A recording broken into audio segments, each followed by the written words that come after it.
Takže ja vítam každého diváka pri dnešnej výzve, kde sa proti sebe postavia traja hráči a traja villageri. Poďme na to! No, lode sú pripravené, môžete ísť na ostrov. Kto prežije dlhšie na tomto ostrove? Dedinčania alebo hráči? Nebude to ľahké. Pretože na tomto ostrove nebudú sami. Jak môžeme vidieť, dedinčanov už sú na ostrove a asi už aj našli miesto, kde si postavia bejsku. Chlapci, tu je to super. Postavíme si to dom.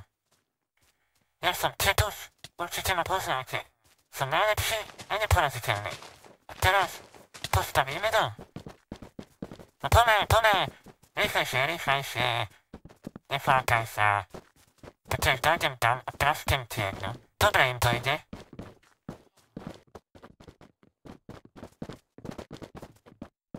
Dobre sme to postavili. Počujete, ja idem kopať. Pomôcť! Toto nebol dobrý nápad.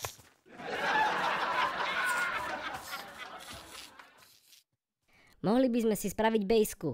Čo keď by sme zabrali ten dom tam hore? No, není to zlý nápad, pome. Choď prvý.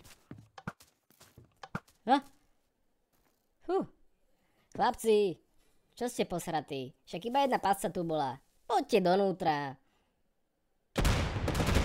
Poďme radšej niekde inde. Čaute.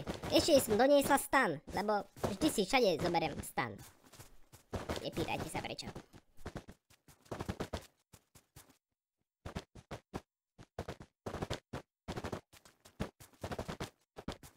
Hej, Cetus, tutaj.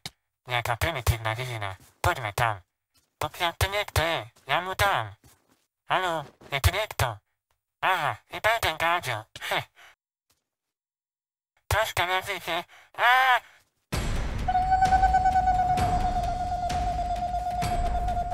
Dobre, už sme ďaleko. Pozor, Cetus.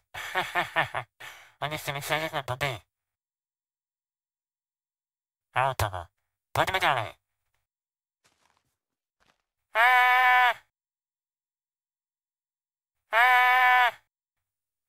Nie, kamarát boj.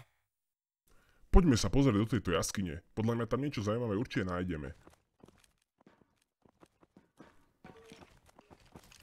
Doprava alebo doľava? Aj.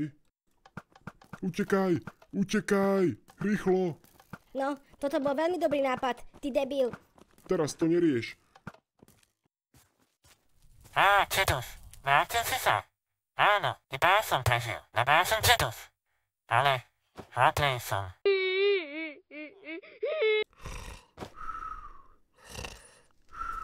Šala, manša pulpula. Šalalalala. Čedus, bráško môj, starý bratranec. Ja ti gratulujem, vyhral si jediný, kto žije vlastne, takže tu máš emeraldy, zober si ich. A chceš ešte niečo povedať takto nakoniec ľuďom? Ja som jediný najlepší Cetus. Vyhral som, lebo som mal vyhrať. Inak by sa to nedalo. Všetci moji fanúšikovia vedia, že som test. Top! Elita! Díky Čedus a maj sa!